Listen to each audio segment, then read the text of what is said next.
আজকের প্রোগ্রামের সম্মানিত প্রধান অতিথি মানুষের প্রিয় সংগঠন বাংলাদেশ জামায়াত ইসলামী রংপুর রংপুর মহানগরের মজলিসের অন্যতম সদস্য, রংপুর মহানগরের সাবেক সংগ্রামী নায়েবে আমির এবং রংপুর জেলা জামাতের সাবেক সেক্রেটারি, রংপুরের 2 আসন বদরগঞ্জ তারাগঞ্জের গণমানুষের প্রিয় নেতা, অবসরপ্রাপ্ত অধ্যাপক জননেতা নূর হোসেন। আজকে প্রোগ্রামের বিশেষ মেহমান বাংলাদেশ জামাত ইসলামীর বদরগঞ্জ শাখার সংগ্রামী সেক্রেটারি অধ্যাপক মৌলানা মিনহাজুল ইসলাম, বাইতুল মাল সেক্রেটারি মৌলানা আশরাফ আলী, উজুব বিভাগের বদরগঞ্জ উপজেলা শাখার সংগ্রামী সভাপতি উপাধ্যক্ষ মৌলানা মাসুদ হাসান রানা, ইসলামী ছাত্র শিবির রংপুর জেলা শাখার সাবেক সংগ্রামী সভাপতি, আমার শ্রদ্ধাভাজন দায়িত্বশীল জনাব আব্দুল রাজ্জাক আকন্দ, আমার প্রিয় দায়িত্বশীল বৃন্দ, আমার সহকর্মী বৃন্দ, আমার সান্নভূষ্ট, আমার সম্মিলিত সুধী মন্ডলী, আল্লাহ তাআলা শুকরিয়া আদায় করছি যিনি আমাদের একটি মাস সিয়াম সাধনা শেষে পবিত্র ঈদুল ফিতরের নামাজের পরে আজকের এই তৃতীয় দিনে আমাদের ঈদের আনন্দ ভাগাভাগি করে নেবার জন্য সবাইকে একত্রিত হওয়ার তৌফিক দান করেছেন। এই জন্য মহান মাহবুদের প্রতি আমরা শুকরিয়া করছি, আলহামদুলিল্লাহ। দরুদ ও সালাম পেশ করছি বিশ্ব মানবতার মহান শিক্ষক, যার আদর্শ বাস্তবায়নের জন্য আমাদের জীবনের মূল লক্ষ্য এবং উদ্দেশ্য, সে রাসূলের প্রতি দরুদ ও সালাম পেশ করছি সাল্লাল্লাহু আলাইহি ওয়াসাল্লাম। আমরা শ্রদ্ধার সাথে স্মরণ করছি যাদের রক্তের বিনিময়ে আজকের এই খোলামেলা পরিবেশে ঈদ উদযাপনের পরে আমরা আজকে মুক্ত পরিবেশ আমরা পেয়েছি, এই পুরনো অনুষ্ঠান আমরা করতে পারছি।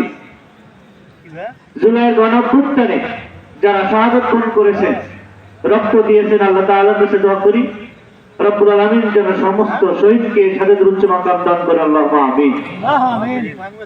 অনেকে আজকে যে সময় আমরা ঈদের আনন্দ ভাগাভাগি করে নিচ্ছি, ঈদের নামাজ আমরা মাঠে পড়েছি, কিন্তু আমাদের অনেক ভাই, আমাদের সন্তান যারা পঙ্গুত্ব বরণ করেছেন, বিভিন্ন হাসপাতালে চিকিৎসাধীন অবস্থায় আছেন, তারা নামাজ পড়তে পারেন নাই, ঈদের আনন্দ তারা উপভোগ করতে পারেন নাই।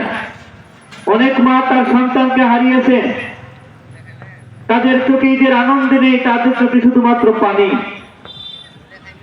অনেক বোন তার স্বামীকে হারিয়েছেন, মা তার স্বামীকে হারিয়েছেন, তাদের কাছে তাদের বাড়িতে আনন্দের কোনো উৎসব নেই, ঈদের কোনো আমেজ নেই, তারা তার স্বামীকে হারিয়ে তারা বেদনায় কাতর হয়ে গেছে।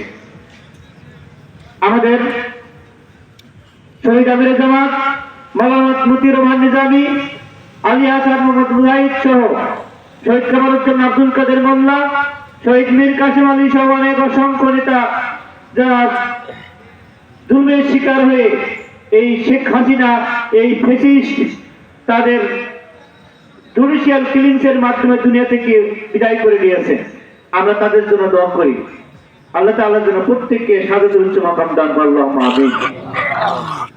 আমাদের সবচেয়ে বেশি কষ্ট লাগে, আমরা ভারাক্রান্ত হৃদয় নিয়ে কথা বলছি। আমাদের গণমানুষের প্রিয় সংগঠন, আমাদের প্রিয় নেতা এটিএম আজহারুল ইসলাম, তিনি জেলখানে এখন পর্যন্ত বন্দী। আমি ঈদের দিন তার সহকারীর সাথে কথা বলেছি, ঈদের নামাজ পড়ে এসে তার সহকারীর সাথে কথা বলেছি। তিনি হাসপাতালে আছেন, ঠিক বন্দী অবস্থা থাকার কারণে তিনি মাঠে নামাজ পড়তে পারেননি। আমরা বলতে চাই, যারা ফাঁসির আসামি, যারা ফাঁসির রায় পেয়েছিলেন, তারা মুক্তি পেলেন, তারা মুক্ত মানুষ হয়ে সবার সাথে আনন্দের ভাগাভাগি করে নিয়েছেন। আমার আজহার ভাই কেন মুক্তি পেলেন না? বাংলাদেশ স্বাধীন হয়েছে, নতুন আর নতুন স্বাধীনতা আমরা পেয়েছি, বৈষম্য মুক্ত বাংলাদেশের জন্য আমাদের নবচেতনা। আমরা বলতে চাই, এই নতুন বাংলাদেশে আবার কেন নতুন করে বৈষম্য তৈরি করে দেওয়া হচ্ছে? যদি বৈষম্য না হতো, আমার আজহার ভাই কেন মুক্তি পাচ্ছেন না? আমরা প্রশ্ন রাখতে চাই। প্রিয় ভাইরা, তার স্ত্রীকে তিনি হারিয়েছেন, তিনি জেলবন্দি থাকা অবস্থায় স্ত্রীকে হারিয়েছেন, একজন মানুষের জন্য এই দিন ঈদুল ফিতরের যে আনন্দ, বন্দি থাকা সত্ত্বেও একজন স্ত্রী যদি তার স্বামীর কাছে এসে খোঁজখবর নেয়, খাবারের ব্যবস্থা করে দেয়, এটা সবচেয়ে বেশি তাদের আনন্দ পেয়ে যায় তারা। আমি বন্দি অবস্থায় তিন চারবার আমি ঈদুল ফিতর এবং ঈদুল আজহার নামাজ আদায় করেছি। যখন ঈদের দিনে সকালবেলা একটা গ্রন্থি হয়, দ্বিতীয় গ্রন্থির পরে সবাইকে বলে যে নিচে পায়েস দেওয়া হবে, আপনারা পায়েসের জন্য সবাই নিচে নামেন। আমরা থালাবাটি নিয়ে নিচে নামতাম, লাইন ধরে পায়েস গ্রহণ করতাম, পায়েস দিতাম সকালবেলা। পায়েস নেওয়ার পর ওই পায়েস ওয়ার্ডে এসে খাওয়ার জন্য সবাই বসে গেছে, কিন্তু দেখি যে কারো মুখে পায়েস আর ঢোকে না। এত সুস্বাদু পায়েস, কারো মুখে পায়েস ঢোকে না, সবার চোখে পানি ঝরঝর করে বসে। এক একজন এক একটা যন্ত্রণা নিয়ে কথা বলেন। কে ভাবেন যে আমি যেখানে খাচ্ছি পায়েসটা খাচ্ছি, আমার সন্তান কি খাচ্ছে আমি বুঝি না, জানি না। আমরা যারা এখানে বেচারা ছিলাম, আমরা যারা ছাত্ররা ছিলাম, আমরা যখন খাইতে ধরে আমার অনুভব হতো আমার বাবা মা আছে, কি অবস্থা তার দিনগুলো উদযাপন করছে, ঈদের দিন আছে, তার কি কষ্টে আছেন আমরা অনুভব করি। এটি আজহারুল ইসলাম তিনি ঈদ উদযাপন করলেন, ঈদুল ফিতর, তিনি কি কষ্ট নিয়ে উদযাপন করলেন আমাদের একটু চিন্তার বিষয়। প্রিয় ভাইরা, আপনাদের কি তাকে নিয়ে বেদনা আছে? আপনারা তার মুক্তি চান? তাকে ভালোবাসে? তার ভালোবাসা আমাদের দিনের জন্য, তার সাথে চলো আমাদের দিনের জন্য, তার মুক্তির সংগ্রামে লুটে পড়া তার দিনের জন্য। তিনি আমাদের তিনি ভাই, আমাদের কৃতি সন্তান, আমাদের লোহানীপাড়ার কৃতি সন্তান, এই মাঠের হাটের সন্তান। তার বাড়ি এবং আমার বাড়ির মাঠের হাটের এই পাশ এবং ও পাশ। কিন্তু আমার একটু কষ্ট লাগলো, আমাদের যুবলীগের সভাপতি মাসুদ হোসেন রানা ভাই একটা কথা বলছেন, আজহার ভাইয়ের সালাম এবং শুভেচ্ছা দেওয়ার জন্য আমি এসেছি, কিন্তু মাঠের লোকজন, বিশেষ করে লোহানীপাড়ার লোকজন আজহার ভাইয়ের সালাম নেওয়ার মতো তাদের এখন পর্যন্ত অবস্থা তৈরি হয়নি।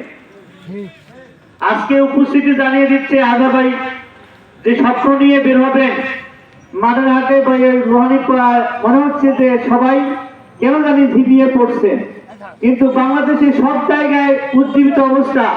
বাংলাদেশে বড়গঞ্জে বিশেষ করে প্রতিটি ইউনিয়নে যে জাঁকজমকপূর্ণ অবস্থা, সবাই চাচ্ছে এটি আজহারুল ইসলামকে আগামী দিনের নেতা বানাবে।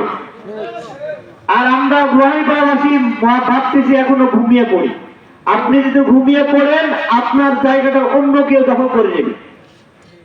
ভাইরা, আমি আপনাদের একটু উদাত্ত আহ্বান জানাই, আমরা কেউ বসে থাকবো না, আমরা ঝিমিয়ে যাব না।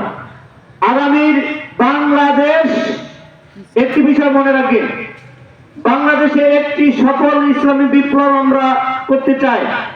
জুলাই বিপ্লব আমাদের শেষ বিপ্লব নয়। যতক্ষণ পর্যন্ত ইসলামের একটি সুশাসন আমরা প্রতিষ্ঠা না করতে পারি, ততক্ষণ পর্যন্ত আমরা আমাদের বিপ্লবের যাত্রা শেষ হবে না ইনশাআল্লাহ। আমাদের বিপ্লব সেদিন আমাদের শেষ হবে যেদিনে এই জমিনে আল্লাহর জমিনে আল্লাহর আইন কোরআনী শাসন প্রতিষ্ঠিত হবে। সেদিন আপনাদের বিপ্লবে আমাদের ইনশাআল্লাহ সফলতা পাবে ইনশাআল্লাহ।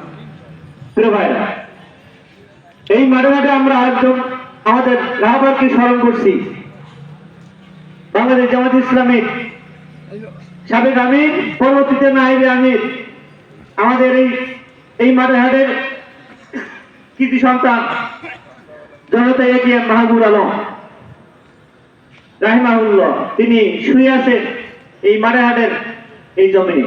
আমরা তার কাছে তার জন্য দোয়া করি, আল্লাহ তাআলা যেন তার গোলামকে মাফ করে দেন, তার কবরকে জান্নাতের টুকরা বানিয়ে দেন। প্রিয় ভাইরা, আরেকটি সর্বশেষ কথা বলতে চাই, সেটা হলো জুলাই বিপ্লবের পরে অনেকে আবার স্বপ্ন দেখছেন যে হয়তোবা কলকাতায় চলে এসছে আমাদের আপা, নতুন করে আবার বাংলাদেশে চলে আসে কিনা। বাংলাদেশে আর কোন ইতিহাস নাই, সারা বিশ্বের কোন ইতিহাস নাই যে স্বৈরাচার একবার পালিয়ে যায়, একে আবার নতুন করে রাজনীতি করে এই সরকার আবার ক্ষমতায় আসে, এরকম ইতিহাস কেউ কখনো নেই। আমরা বলতে চাই, নতুন করে যদি কোন ফ্যাসিবাদ কোন স্বৈরাচারের প্রজন্ম অথবা তাদেরকে পুনর্বাসনের চিন্তা এবং চেষ্টা করা হয়, বাংলাদেশের মানুষ তাদের কখন ক্ষমা করবে না। এটা আমরা গ্রহণ করবো না। যে জুলাই বিপ্লবের মাধ্যমে আমরা এই সমর্থন আমাদের, আমি আপনাদের বলতে চাই, জীবন যে রক্ষা হলো এই জুলাই বিপ্লবের চেতনা আমাদের স্বাধীনতা সামর্থ্য আমরা রক্ষা করবো ইনশাআল্লাহ। নতুন করে দাবিদার, নতুন করে স্বৈরাচার এই বাংলাদেশে আমরা তৈরি হতে দেব না। এই বাংলাদেশে রক্ত দিয়েছেন মৌলানা রহমান নিজামী, এই রক্ত দিয়েছেন শহীদ মোহাম্মদ মুজাহিদ, অসংখ্য শহীদ রক্ত জমিনে দিয়েছে। নতুন করে কোন চাঁদাবাজ, কোন টেন্ডারবাজের ঠাই বাংলাদেশে আমরা দেব না। প্রিয় ভাইরা, আমাদের অন্য ধর্মের ভাইদের উদাত্ত আহ্বান জানাই। আমাদের আত্মীয় ভাই আছেন, অনাবিল রোহানি জাদু ভাই আছেন, অন্যান্য অনেক দায়িত্বশীল আছেন। আপনারা কি অন্য ধর্মের ভাইদেরকে বলতে চাই, আপনারা কোন জামাত ইসলামের কোন মুসলিমের, বিশেষ করে কোন মুসলমানের হাতে নির্যাতিত হয়েছে এমন প্রমাণ কেউ দিতে পারবেন না। বরং আমরা মনে করি আমার প্রতিবেশী একজন অমুসলিম ভাই, আমার প্রতিবেশী, আমার সবচেয়ে কাছের লোক, তিনি আমার কাছে আমারও। অমুসলিম যারা আছেন আপনাদেরকে আমি এতটুকু বলতে পারি, আপনারা এতটুকু মনে করবেন আমরা আপনাদের ভাই, আপনারা আমাদের প্রতিবেশী, আপনারা দেশের নাগরিক। আমার যেরকম দেশের সব ব্যাপারে নাগরিক অধিকার রয়েছে, আপনার একই রকম অধিকার রয়েছে। কাজেই মনে করবেন যে ইসলাম প্রতিষ্ঠিত হলে জামাত ইসলামী ক্ষমতায় আসলে হয়তো আমার অধিকার ক্ষয় করবে, কখনোই নয়। বরং বিগত সময়ে আপনাদেরকে ব্যবহার করে যারা ক্ষমতা লুটিয়েছেন, তারা আপনাদের উপর জুলুম চালিয়েছেন। বাংলাদেশ জামাত ইসলামী আপনাদের উপর কোন জুলুম চালাবে না।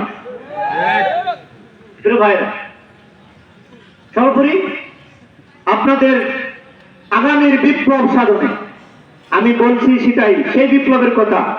এই একবিংশ শতাব্দী হচ্ছে ইসলামের বিজয়ের শতাব্দী ইনশাআল্লাহ। এই বিজয় অর্জনে আমাদেরকে সবাই সবার জায়গা থেকে কাজ করতে হবে, কেউ বসে থাকবো না। প্রতিটি পাড়া মহল্লায়, গ্রামে গঞ্জে, প্রতিটি সেক্টরে ইসলামের দুর্বার ইসলামের বিজয়ী শক্তি করার জন্য প্রতি সেক্টরে জাতি সম্প্রসারণের ব্যবস্থা করতে হবে, পারবেন ইনশাআল্লাহ। আপনার এক একজন এটিএম বাজারের ইসলাম, আপনার এক একজন শহীদ মৌলানা রহমান নিজামী, আপনার এক একজন আলী আজাদ মোহাম্মদ মুজাহিদ। এই দায়িত্ব আপনাদের সবাইকে পালন করতে হবে, পারবেন ইনশাআল্লাহ। আল্লাহ সাহায্য করবেন। নাসরুম মিনাল্লাহি ওয়া ফাতহুন করিব ওয়া বাশশিরিল মুমিনিন। সুবহানাকা আল্লাহুম্মা ওয়া বিহামদিকা আশহাদু আল্লা ইলাহা ইল্লা আনতা আস্তাগফিরুকা ওয়া আতুবু ইলাইক। সবাইকে ধন্যবাদ জানাচ্ছি। আবারো সবাইকে ঈদের শুভেচ্ছা জানিয়ে, আজমের পক্ষ থেকে আপনাদেরকে সালাম জানিয়ে, ঈদের শুভেচ্ছা জানিয়ে আমার কথা এখানে শেষ করছি। আল্লাহ হাফেজ। বাংলাদেশ জিন্দাবাদ, বাংলাদেশ জামাত ইসলামী জিন্দাবাদ।